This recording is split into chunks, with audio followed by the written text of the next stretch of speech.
texto no. Vamos a hablar de los factores de formación del suelo. No, de historia no. Total químico no reconozcan tu cuchara, pero no, historia no. Hablemos del clima. ¿Se acuerdan que es el principal factor? Bueno, es el más influyente.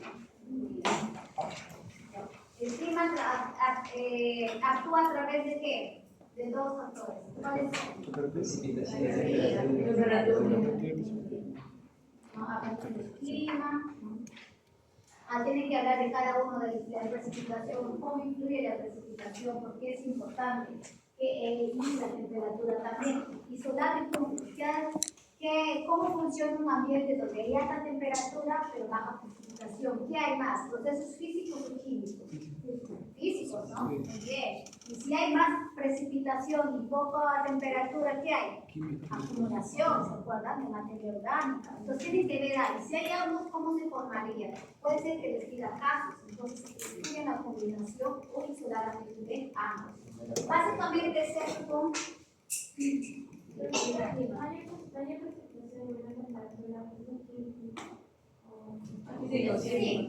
porque el agua se produce de procesos químicos, pero recuerden que en relación a la materia orgánica, cuando hay alta precipitación y baja temperatura, o también ahí puede haber alta humedad, pero baja o alta saturación con agua, ¿qué va a generar? Una acumulación de materia orgánica en forma de humus, ¿no? Que ocurre en las tundras, en los pastizales. Recuerden que esta gráfica yo les expliqué y esta también. Una de las dos les puede venir, ya esta o esta, para que ustedes me describan. Del material parental. ¿Por qué es importante el material parental? La características del suelo, a veces arenoso, rápidamente identificable, pero por sí también solo el material parental puede ser que sea un clima seco, para difícilmente se va a ir transformando, ¿no? Recuerden que el material parental, mientras más oscuro sea, es más fácil o más difícil de ser interiorizado. Más fácil, porque tiene materiales más oscuros. Ustedes también en geología eso, características. ¿Cómo interiorizas? No sé. Y recuerden que el material parental puede ser in situ o transportado. Por eso hablamos de roca madre y material parental. Pero el material parental es el que sí va a formar el suelo. ¿Y ese transporte por qué es? Por agente. Viento, hielo.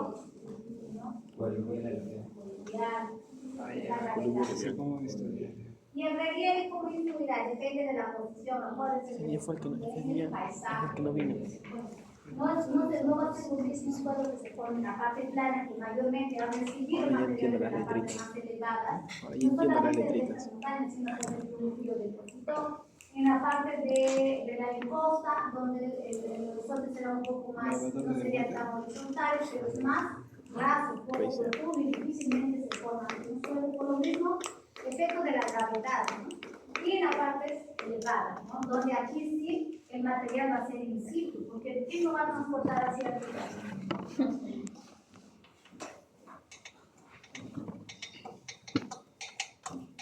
Hay los organismos, ¿quiénes son los que actúan? ¿Quiénes conforman eso? La vegetación, ¿qué más? Los herramientas, los raíces, los hongos, todos ellos, ¿no?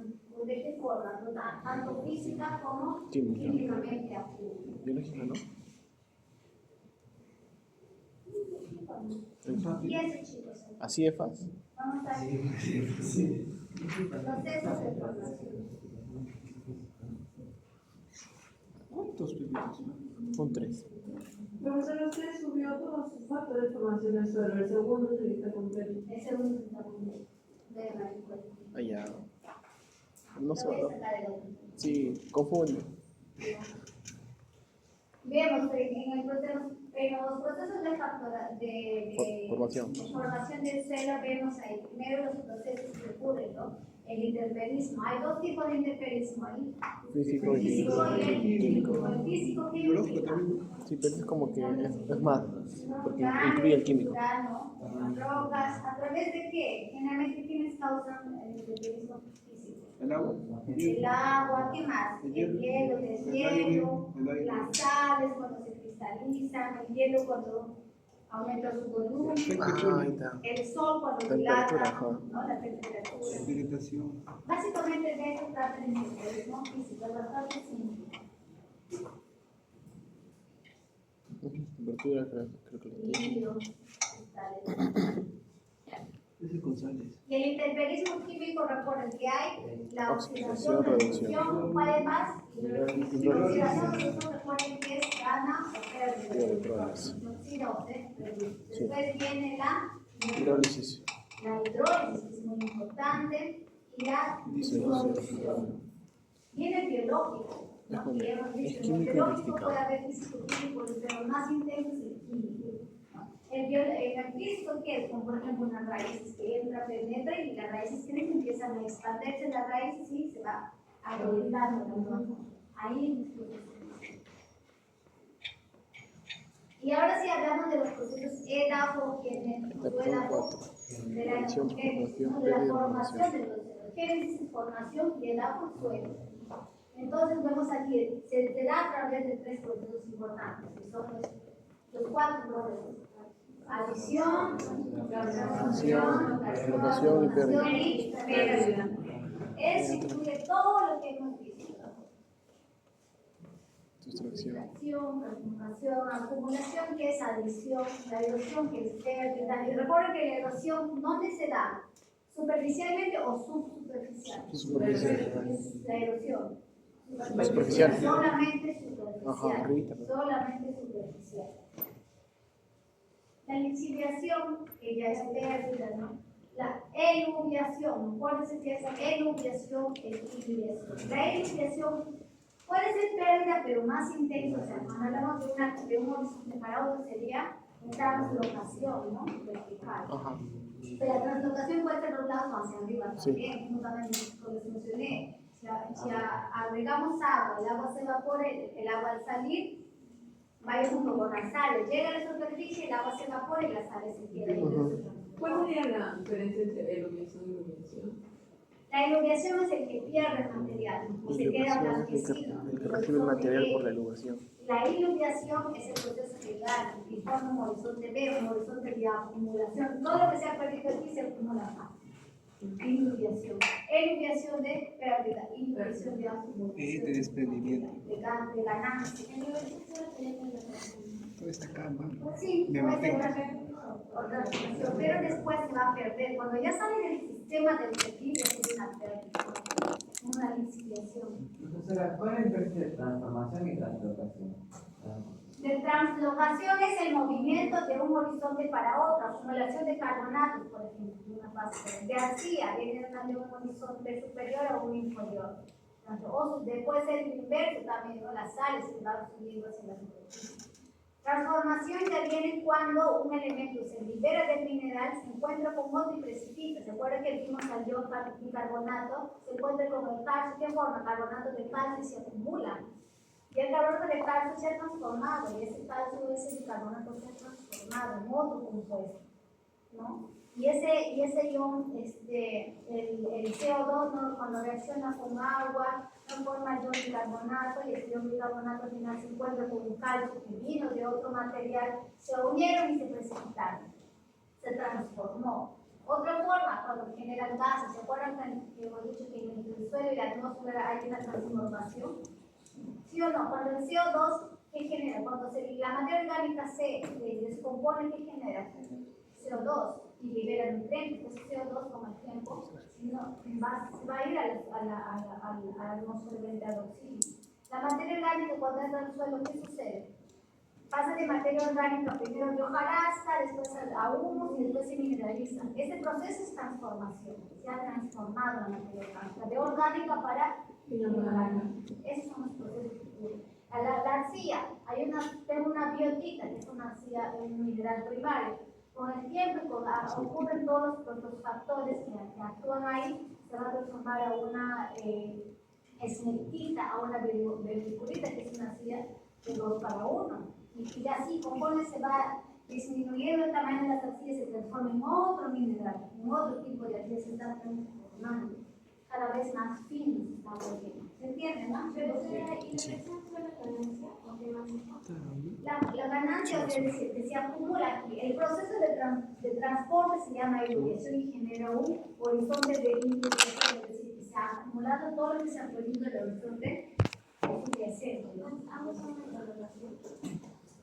Sí, de translocación. El translocación sí es el paso, es el movimiento, es ese acto de moverse de un lugar para otro.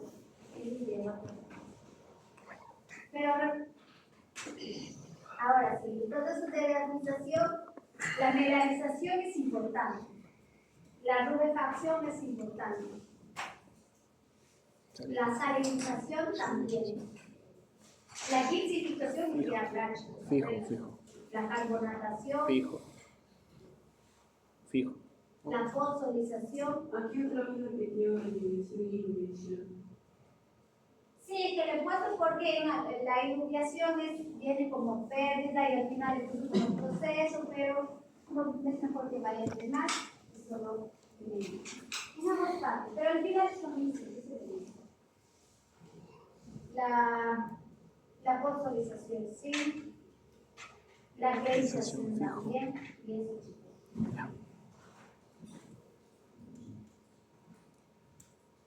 ¿Y los textos que va a subir? En el perfil acá vamos de ver, chicos. La fija. Tienes que saber cuál es la diferencia entre un horizonte, qué es un horizonte, qué es un referito, qué es el sol, qué es la madre.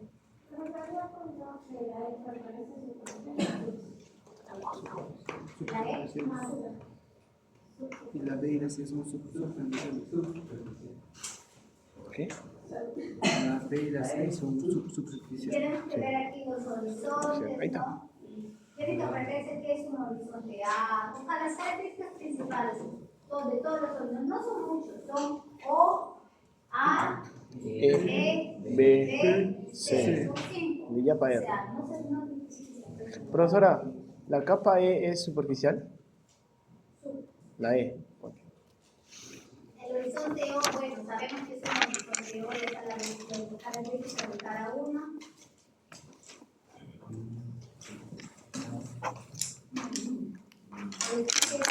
La diferencia entre un horizonte de transición y de combinación.